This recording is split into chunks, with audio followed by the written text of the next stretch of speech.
Sometimes, it's not a headline that changes your life, it's a whisper from someone who doesn't even know they're speaking to your soul. The evening was quiet.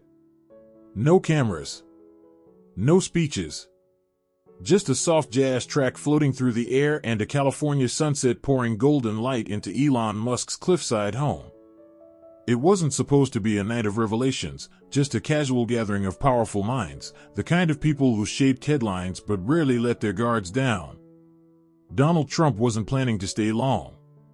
His appearances at events like this were often brief, calculated. Shake hands, nod meaningfully, smile just enough for the room. But something about the energy in Elon's home was different that night. It wasn't just the architecture or the panoramic ocean view. It was the silence between conversations. The stillness beneath the surface. Trump and Elon weren't close friends. They had butted heads more times than headlines could count. But in private, away from podiums and pundits, their exchanges held less ego and more curiosity. That night, they stood near the sunroom discussing infrastructure, of all things, when Trump noticed a small figure on the floor. A boy. Quiet. Still.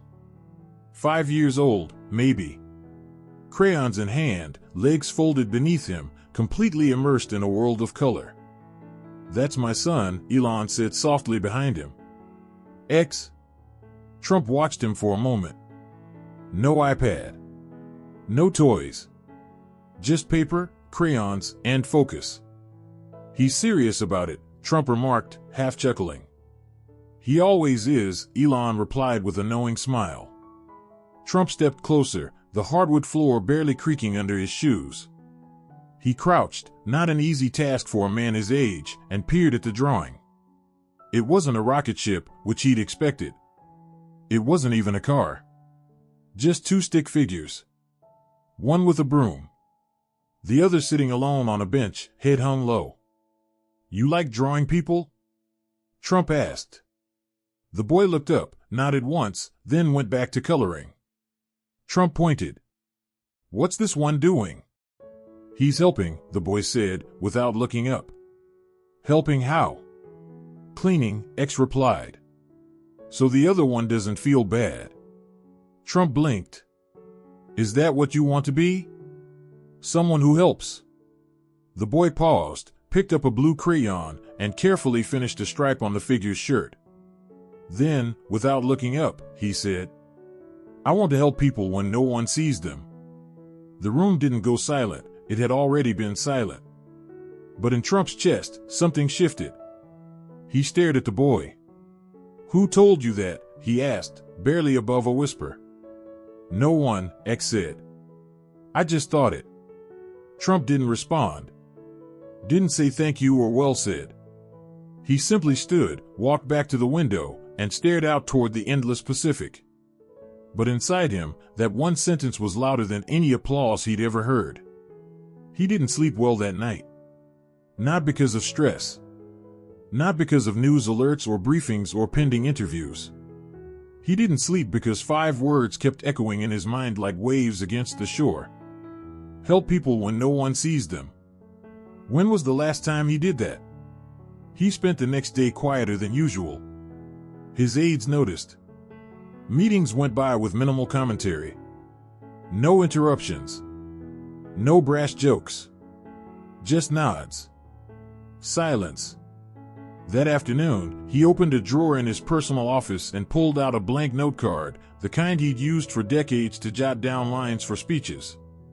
But this time, there was no audience in mind. No voters. No headlines. He simply wrote, "I used to see everyone.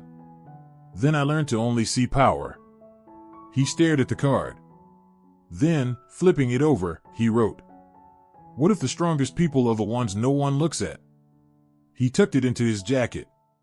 Not out of habit, but because it felt sacred. And maybe, just maybe, it was. That night, in the stillness of the residence, he opened an old drawer and found a photo from decades ago. A school picture. He was 11. In the background, half cut off by the frame, stood a janitor in a brown uniform. Sam. That was his name. kind eyes, always humming. Trump remembered how Sam would leave candy in lockers, just small wrapped peppermints, for kids who looked like they needed something sweet. He never thanked him. He stared at the photo for a long time. Then he wrote, on the back, "I should have seen you." He placed the photo beside the note card on his nightstand. Then turned off the light. Not as a politician. Not as a billionaire. Not as a brand. Just a man, wondering if a 5-year-old boy had quietly taught him something it had taken 70 years to forget.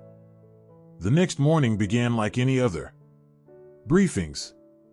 A conference call. Flags outside the windows fluttering in the cold Washington air. But Donald Trump wasn't fully present. Not in the way his staff was used to. He nodded at updates, signed documents, said all the right words, yet something in him was elsewhere. The boy's voice still echoed in the quiet spaces of his mind. I want to help people when no one sees them. What did it mean to be unseen? Unthanked? Unnoticed? Later that day, there was a scheduled ribbon cutting at a new manufacturing facility in Ohio. It was the kind of event he could do blindfolded, talking about jobs, growth, American greatness. The crowd would cheer.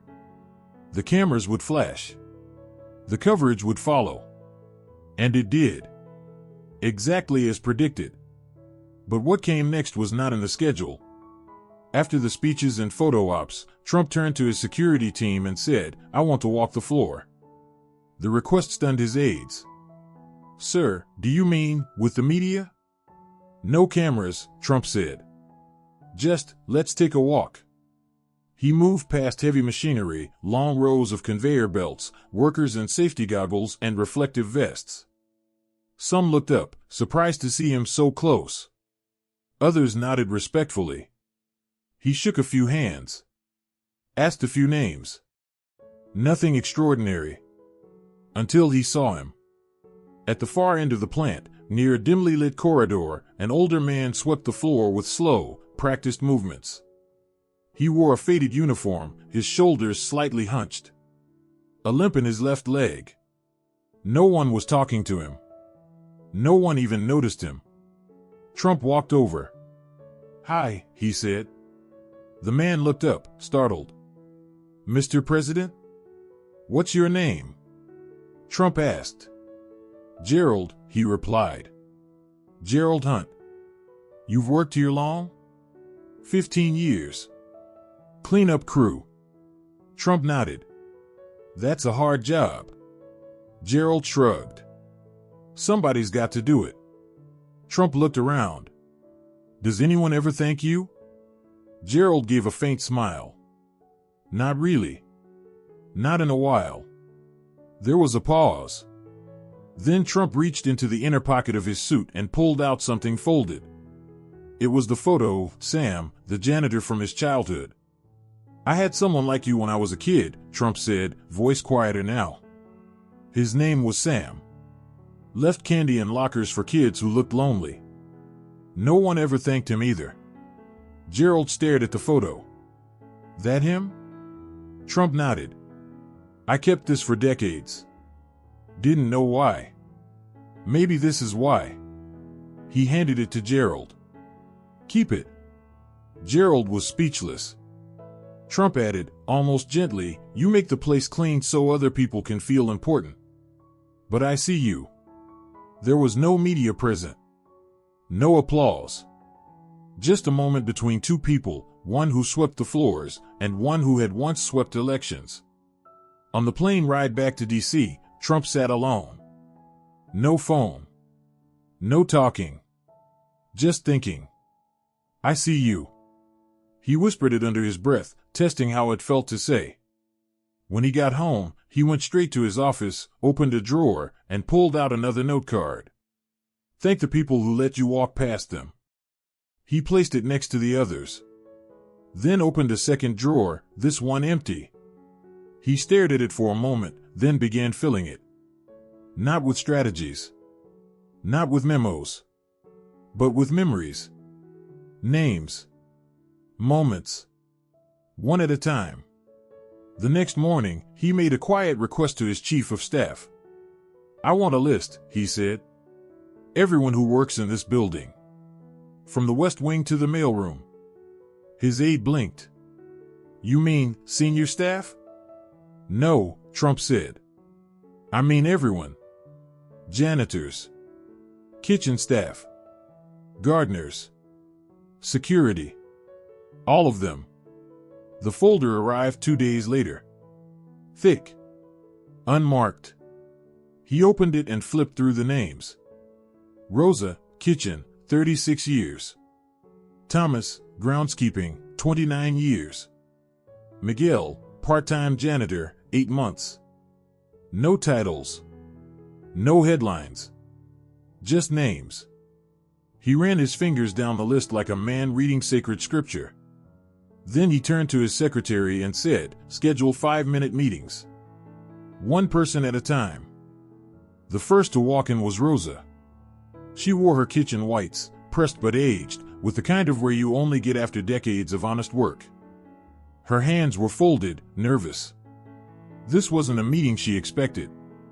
"You wanted to see me, sir?" she asked. Trump stood and shook her hand. "Sit, Rosa." She did, cautiously, unsure of what this was about. "I just wanted to say thank you," Trump said. She blinked. "But sir, I'm just in the back." "Exactly," he said. "Which means I've been missing the best part of this place." She smiled, uncertain at first, but it turned warm, deep, like something inside her finally exhaled. She told him about her first day, 1987, under Reagan. About the leftover bread rolls she used to bring home to her kids. How one of those kids now teaches math. How no one ever asked about her story. He listened. At the end of the conversation, he handed her a small white card. "You fed more than stomachs. You fed this place with quiet dignity." Rosa cried. Not for the card, not for the meeting, but because someone finally saw her. And so it went. 1 staffer per day. No cameras. No script. Just a chair, a voice, and a moment of being seen. It wasn't politics. It was recovery. One afternoon, a sealed envelope appeared on his desk. No name. No return address. Inside was a photo, a janitor's closet at one of his old hotels. On the door, taped carefully, was a note. The note he'd left. "To whoever cleans this floor, thank you. Your work matters more than anyone says." Below it, someone had written in black marker, "You saw me." Trump held the photo for a long time. Then he placed it into the drawer next to the other note cards.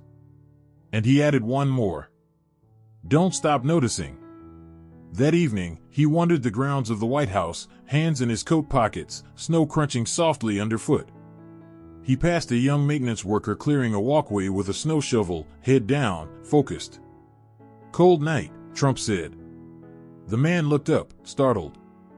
"Yes, sir." "What's your name?" "Anthony." Trump nodded. "Good work, Anthony." "Thank you, sir." Then Trump took off his glove and extended his hand. "Thank you for keeping this place steady when no one's watching." Anthony didn't say anything. He just nodded. Hard. And kept shoveling. But Trump walked away feeling warmer. That night, he sat at his desk, flipping through the folder again. One name caught his eye. Celeste. Laundry room. Night shift. 22 years. No recorded interactions. He asked to meet her the next day. She arrived small, quiet, unsure of herself. Her hands fidgeted with the strap of her handbag. "Celeste," he said gently, "what's the hardest part of your job?" She looked down. "Not being remembered." He nodded. "Have you always worked in laundry?" "No, sir." "I used to sing," she said softly. "At church. A long time ago." "Why'd you stop?" She smiled faintly. "Life got too loud." He sat for a moment, just breathing. Then he said, "Would you sing now?" Her eyes widened. "You don't have to," he added quickly. "Only if you want." For a long moment, there was only silence. Then, in the smallest voice, shy and cracked with time, she began. "His eye is on the sparrow, and I know he watches me." The words floated gently through the room, more hymn than melody. More prayer than performance. Trump closed his eyes. And for the first time in years, something broke. A tear. Just one. When she finished, the room stayed silent. "Thank you," he whispered. "I didn't think I'd ever sing again," she said. "You did," he replied. "And you still can." He walked her out, then returned to his desk and added one final card for the night. Sometimes the most powerful thing you can do is listen long enough for someone to sing again. That night, he didn't dream of towers or campaigns. He dreamed of crayon drawings, snow shovels, and a song that had found its way back home. The following week began like so many others: morning briefings, phone calls, carefully curated agendas. But Trump felt something different in the air. It wasn't urgency. It was clarity. During a slow hour, he requested something unusual. "Bring me the old Foundation scrapbook," he told the archivist. The one from the early years. When it arrived, he opened it slowly. The leather cover creaked with age. Inside were yellowed newspaper clippings, Polaroid snapshots, letters from donors and politicians. It was a scrapbook of appearances. Smiles. Ceremonies. Applause. But halfway through, he stopped. There, nestled between two laminated pages, was something completely out of place. A crayon drawing. Time had faded the colors, but the image was still clear, a small stick figure handing a toy to another child. At the top, in large crooked letters, it read, "Thank you for the truck." At the bottom, scrawled in a child's shaky handwriting, "I know you're busy, but you made me feel real." There was no name. No date. Just a feeling. Trump stared at it for a long time. Then, very slowly, he closed the scrapbook and carried the drawing to his desk. He took a card and wrote, "I didn't remember this. But it remembered me. Maybe that's what grace is." That afternoon, he called an unscheduled meeting. Not with cabinet members. Not with senators. He gathered the longest-serving staff, kitchen crew, security guards, maintenance supervisors, and custodians. The room was quiet. No notepads. Just coffee. Cookies. Chairs. And stories. He told them about the crayon drawing. About Gerald. About Rosa. About Celeste. About a boy who taught him something no book ever did. Then, one of the older secretaries, glasses perched on the edge of her nose, said softly, "Sometimes people remember how you made them feel more than anything else." Trump nodded. "I think I spent most of my life trying to be remembered." She didn't answer. She didn't have to. The silence said everything. That night, he passed a room in the West Wing and saw Barron, curled up with a book. Trump stepped in and asked, "What are you reading?" Barron looked up. "To Kill a Mockingbird." Trump smiled.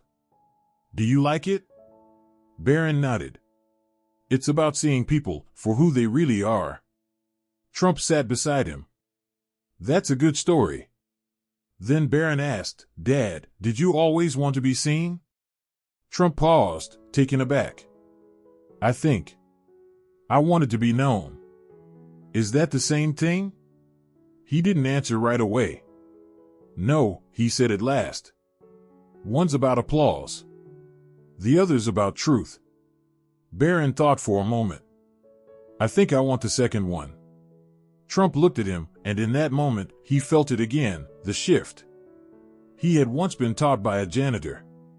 Now he was learning from his son. A few weeks later, he returned to Elon's home.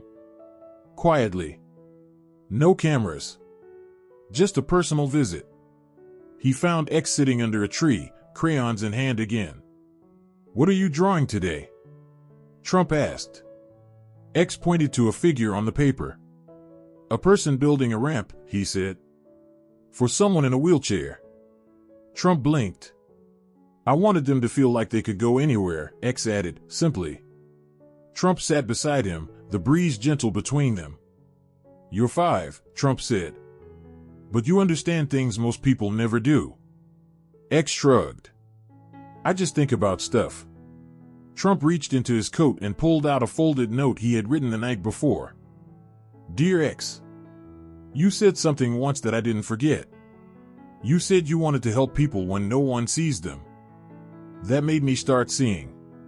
It made me remember the janitor who left candy in my locker. It made me talk to people I used to pass by. It made me write notes to strangers. It made me remember my brother. It made me better. Thank you." He handed the note to X.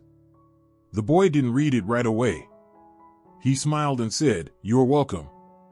Back in Washington, Trump walked down the quiet hallway in the residence. On the wall beside him were hundreds of folded cards, quotes, names, photos, notes, moments that mattered. And he added one more. "A child reminded me how to lead." Then, he returned to his office and opened the drawer one final time. Inside were dozens of handwritten cards. Crayon drawings. Hymns. Quotes from veterans, janitors, cooks, strangers. Once, he had filled skyscrapers with gold. Now, he had filled this drawer with something far more lasting. He placed a final card inside. Legacy is not applause. It's whether people feel seen because you lived. And in that silence, he smiled. Not because he had arrived, but because he had finally started walking in the right direction. Thanks to a boy with a crayon. And a question. Visibility doesn't always reflect value. Some of the most meaningful souls in our lives are the ones we pass by unnoticed. True leadership isn't about standing in the spotlight, but about choosing to see those who live in the shadows. Transformation often begins in the quietest corners, through the warmth of a janitor's smile or the innocence of a child's drawing, gentle reminders that greatness often whispers. Like the tender sketches in The Boy, The Mole, The Fox and the Horse, or the raw courage and dare to lead, these quiet acts speak volumes. Take 5 minutes today. Write a note. Send a message. Look someone in the eyes and simply say, "I see you." And if your heart is open to it, this might just be the beginning of a new kind of leadership, the kind that changes lives, silently but powerfully.